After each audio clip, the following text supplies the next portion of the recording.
Bismillahirrahmanirrahim. Assalamualaikum warahmatullahi wabarakatuh. Mohon izin memperkenalkan, kami dari kelompok 3. Di sini kami akan mempresentasikan tugas dari analisis perancangan sistem informasi di pertemuan 13. Next. Nah, di sini kami beranggotakan 7 orang. Untuk yang pertama ada Nisa Nurfitri Padila, yang kedua ada Sri Putri Utami, yang ketiga Yunabilah, yang keempat ada Devin Rabianti, yang kelima Laras Faironisa Agustin, yang keenam ada Neng Sri Puji Astuti, dan yang ketujuh ada Tita Marlita. Nah, baik, di sini ada yang pertama ada API atau Application Programming Interface. Nah, API itu adalah mekanisme yang memungkinkan satu aplikasi berkomunikasi dengan aplikasi lain tanpa mengetahui detail internalnya. API ini berperan penting sebagai jembatan integrasi antara sistem agar proses bisnis berjalan otomatis, efisien, real-time, dan mendukung arsitektur modern seperti microservices. Nah, di sini ada fungsi API, itu intinya membuat penghubung antara satu aplikasi dengan aplikasi lain supaya mereka itu bisa saling komunikasi dan tukar data dengan gampang. Nah, dengan adanya API ini, developer nggak perlu bikin semua fitur dari nol karena bisa langsung memanfaatkan langsung yang sudah ada nih. Contohnya ada peta, pembayaran, atau sistem login. API juga bikin proses kerja sistem jadi lebih otomatis, cepat, dan efisien karena data ini langsung terhubung secara real time tanpa harus dipindah manual. Selain itu, API juga membantu banget nih buat integrasi antara sistem yang beda platform. Jadi walaupun bahasanya itu beda, mereka itu tetap bisa nyambung dan jalan bareng dengan lancar. Nah, untuk selanjutnya itu ada yang kedua. Next, nah di sini ada middleware yang akan dijelaskan oleh salah satu anggota kelompok. Dipersilahkan. Oke, untuk middleware merupakan perangkat lunak perantara yang mengelola komunikasi dan pertukaran data antar sistem yang berbeda platform, bahasa, atau struktur data. Middleware berfungsi menjembatani sistem, mengelola alur data dan transaksi, meningkatkan keamanan atau autentikasi dan otorisasi, serta mengurangi ketergantungan langsung antar aplikasi. Untuk fungsi dari middleware, yaitu basically buat jadi perantara yang mengatur komunikasi antara beberapa sistem atau aplikasi yang berbeda-beda.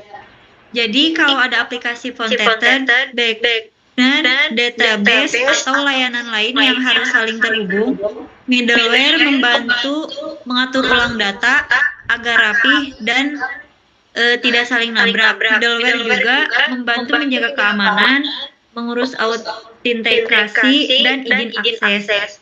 Nah, di sini untuk yang selanjutnya ada e-commerce, e-government, dan e-commerce yang akan dijelaskan oleh salah satu anggota kelompok kami. Dipersilahkan.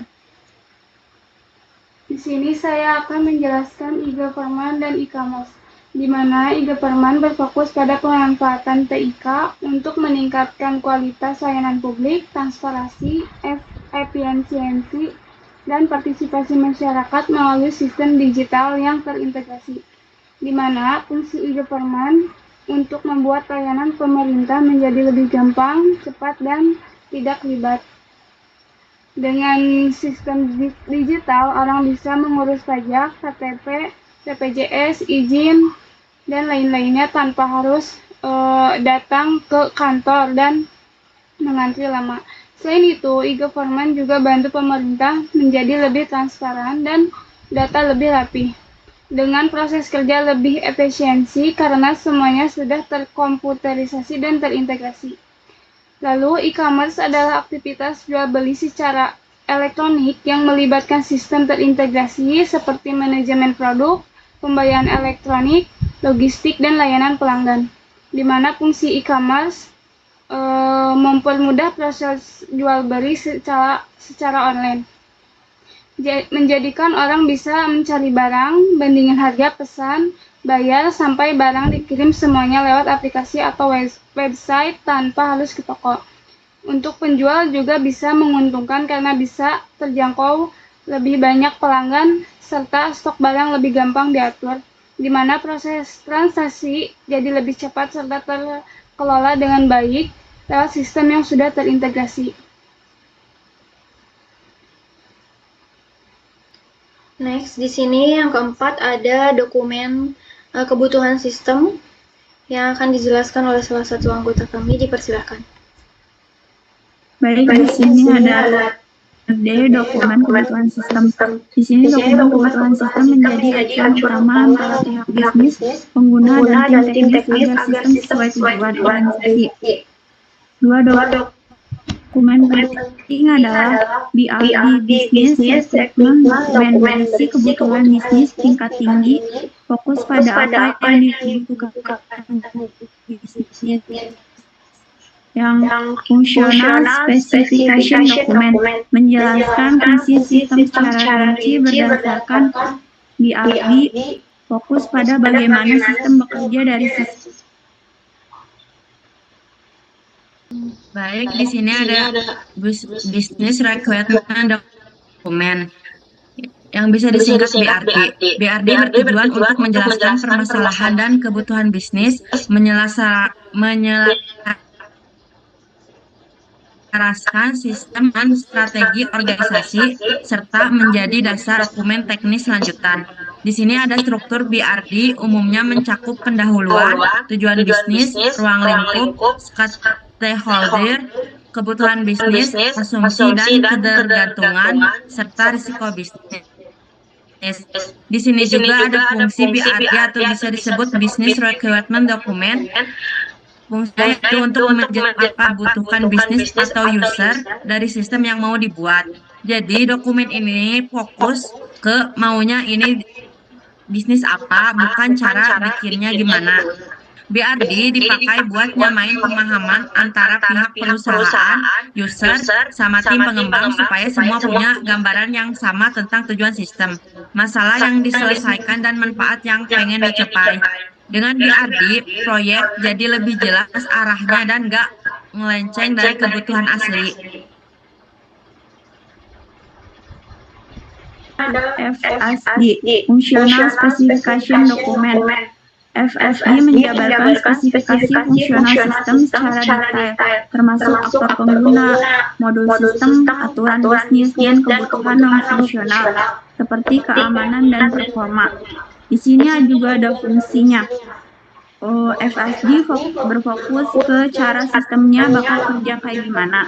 Dokumen ini menjelaskan detail fungsi-fungsi yang ada di sistem, alurnya kayak apa, user bisa ngapain aja, sampai aturan-aturan yang harus diterapkan di sistem. FSD juga menjadi panduan utama buat programmer, tester, dan tim teknis lainnya, supaya mereka tahu apa yang harus dibuat dan bagaimana sistem itu harus berjalan sesuai dengan kebutuhan yang sudah ditentukan dalam BRD. Baik, yang kedua di sini ada contoh nyata di bidang industri. Yang pertama itu dari API, di mana banyak API yang dipakai, di mana misalnya di aplikasi Gojek atau Grab, mereka ini tidak membuat peta sendiri, tetapi mereka memakai Google Maps, di mana API ini untuk menampilkan lokasi, jarak, dan juga rute perjalanan. Di mana ini dipakai, salah satu contohnya itu di bidang seperti aplikasi sehari-hari. Nah, lalu yang kedua itu ada middleware, di mana dari middleware ini biasanya dipakai untuk perusahaan besar yang sistemnya banyak seperti perbankan. Banyak perbankan yang menggunakan middleware seperti perbankan bank yang sehari-hari kita pakai, misal dari Mandiri, BNI, BRI, BCA, dan sebagainya. Nah, lalu yang ketiga ini ada e-government, di mana bagian ini itu terpotong pada foto dan tidak terlihat jelas. Nah, untuk bagian ini seperti itu untuk contohnya di bagian bidang industri.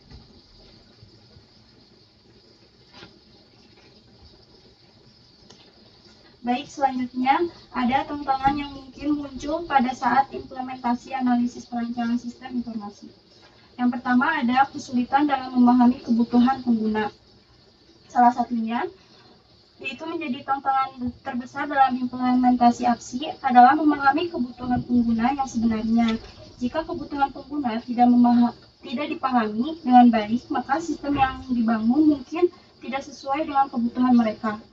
Yang kedua ada kompleksitas sistem.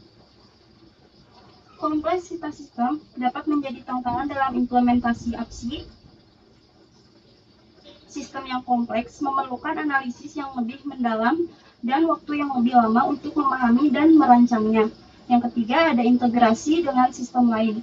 Aplikasi APSI seringkali memerlukan integrasi dengan sistem lain, baik itu sistem internal maupun eksternal. Integrasi ini dapat menjadi tantangan jika tidak dilakukan dengan baik. Yang keempat ada keamanan data. Keamanan data adalah salah satu aspek penting dalam implementasi APSI. Sistem harus dirancang untuk melindungi data dari akses yang tidak sah. Kemudian yang kelima ada biaya dan waktu. Implementasi APSI dapat memerlukan biaya dan waktu yang signifikan. Jika tidak dikelola dengan baik, biaya dan waktu dapat meningkat secara signifikan. Kemudian ada perubahan kebutuhan. Kebutuhan pengguna dapat berubah-ubah selama proses implementasi APSI. Perubahan ini dapat mempengaruhi jadwal dan biaya implementasi. Kemudian ada keterlibatan pengguna. Keterlibatan pengguna sangat penting dalam implementasi APSI. Jika pengguna tidak terlibat secara aktif, maka sistem yang dibangun mungkin tidak sesuai dengan kebutuhan mereka. Yang kedelapan, ada teknologi yang digunakan. Teknologi yang digunakan dalam implementasi APSI dapat menjadi tantangan jika tidak sesuai dengan kebutuhan sistem. Kemudian ada skalabilitas. Sistem yang dibangun harus dapat diskalakan untuk memenuhi kebutuhan pengguna yang meningkat. Kemudian ada pemeliharaan. Sistem pemeliharaan yang dibangun harus dapat dipelihara dengan mudah untuk memastikan bahwa sistem tetap berjalan dengan baik.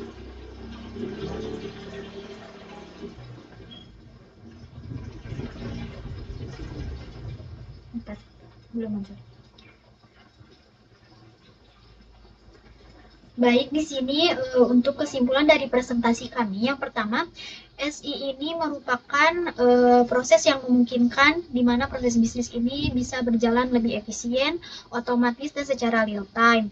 Dari penggunaan API ini dan juga middleware, di mana keberhasilan integrasi sistem ini didukung oleh penerapan e-government dan juga e-commerce. Dari penyusunan dokumen, kebutuhan sistem seperti BRD dan juga FSD yang jelas. Dari perencanaan ini yang baik, sistem ini terintegrasi juga dapat meningkatkan kinerja dan kualitas pelayanan dari sebuah organisasi ataupun perusahaan yang menggunakan sistem informasi ini. Baik, saya kembalikan ke moderator. Terima kasih.